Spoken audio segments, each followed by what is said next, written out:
আমার যা হয় আমার মাসিরও তা হয়। আজকে মাসির সাথে দেখা হয়েছে সকালবেলা।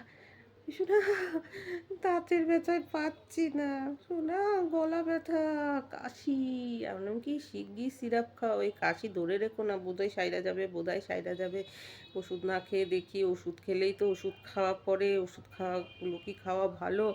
মানে একটা ওষুধ খাওয়ার পিছনে কত কিছু। ওষুধে এখন ভেজাল। দেখি গার্গল করে আদা খেয়ে এই খেয়ে ওই খেয়ে তেমন যে করতে করতে এত বেড়ে যাবে, তখন যেখানে তুমি একটা ওষুধ খেতে চাইছো না, একটা ওষুধে হয়ে যেত, তখন কিন্তু তোমাকে সেই 4টে ওষুধই খেতে হবে। 4টের মধ্যে যদি 3টে ভেজাল বেরোয়, তাহলে কি তাহলে আমি যে শিগগির তুমি সিরাপ খেয়ে নাও, এই কাশি কিন্তু সিরাপ ছাড়া কমবে না। তারপরে সেই নিয়ে গিয়ে হাসি, সত্যি ওষুধ খেতে ভয়ই পায় আগেকার মানুষ।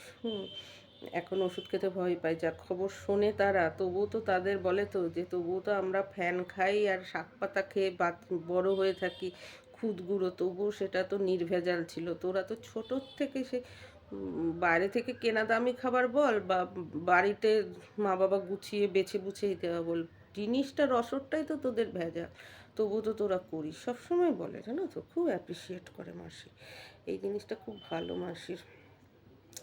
আমরা ছিলাম, তোরা কিছু পারিস না, আমাদের মতো নাকি তোরা। আরও বলে সবসময় যে এখনকার ছেলে মেয়ে তোরা যেভাবে কষ্ট করিস, আমাদের সময় অতটা প্রয়োজন পড়েনি, মানুষও ভালো ছিল, তোরা তো কত কিছুর সাথে লড়িস। সব সময় বলে মা এই কথাটা মাসি, তোরা যে কত রকম কত কিছুর সাথে কত ধরনের মানসিকতার সাথে লড়িস, ঘরে বাইরে, সেটা তো দেখছি।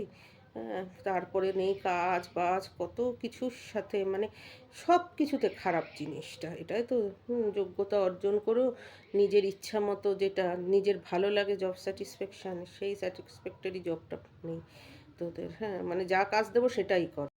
কালকে বোন বলছিল, বলে দিদি আমি জানি তোমার খুব খাটনি পড়ে, খাটনির চেয়ে বেশি পড়ে হেডেক।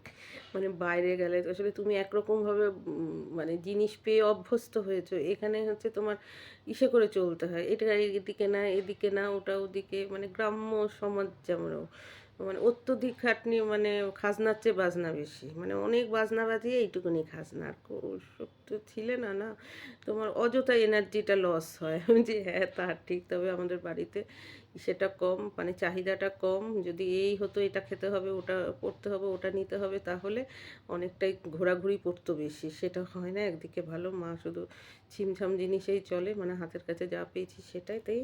আর সবচেয়ে বড় কথা একেবারে ধরা বাঁধা কয়েকটা জিনিস, এই যদি ওই হতো তাহলে সত্যি খাটনিটা বেশি পড়তো। কিন্তু সত্যিই কিছু পাওয়া যায় না, তারপরে ভালো লাগে না, মানে পাইতে গেলে খুঁজতে হয়। আর রকমারিত্ব নেই। হ্যাঁ, মানে ওই যেটা আছে, কে বলেছে পাওয়া যায় না, এই যে হলো, মানে ওই যে তোমাকে 4টে চুড়িদার দেখিয়ে বলবে এই যে রকমারি 4টে, এই 4টের মধ্যে যদি না নেন তাহলে আর কি। আর আমরা তো যেখানে 400 দেখে অভ্যস্ত, তাদের ভালো লাগে বলো, এই আর কি ব্যাপারটা। তো যাই হোক, ভাগ্যিস আমার মায়ের চাহিদা নেই। একদিকে ভালো চাহিদা থাকলে মানে খাটনি বেরিয়ে যেত, ঘামের ঘাম ঝরে যেত, কাজের কাজ কিছু হতো না, ভাগ্যিস নেই। আর সবার যেমন হয় আর কি, আমার মায়ের ভাগ্যিস খাটনিটা নেই, চাহিদাটা নেই, এর জন্য খরচাটাও নেই। দেখো কানের দুলটা, এই কানের দুলটা তো অনেক দেখেছো, অনেক পরেছি, এই আবার একটা কানের দুল সব কিছুর সাথে পরে টরে ঘুরে বেড়াই। কী করে যে কোথার থেকে কিনলাম তাও আমার মনে নেই, বোধহয় হাবড়ার থেকে কিনেছি আসতে যেতে। ওই যে আসতে যেতে ট্রেনের হকার থাকে না, হাবড়ায় নেমেছি বোধহয়, ও নেমেছে, নাকি নামবার আগে কিনেছি, মানে ট্রেনে কিনেছি, এরকমও হতে পারে, মধ্যে কথা হকার থেকে কিনেছি। এই আগে না প্রচুর কিনতাম, জানো তো,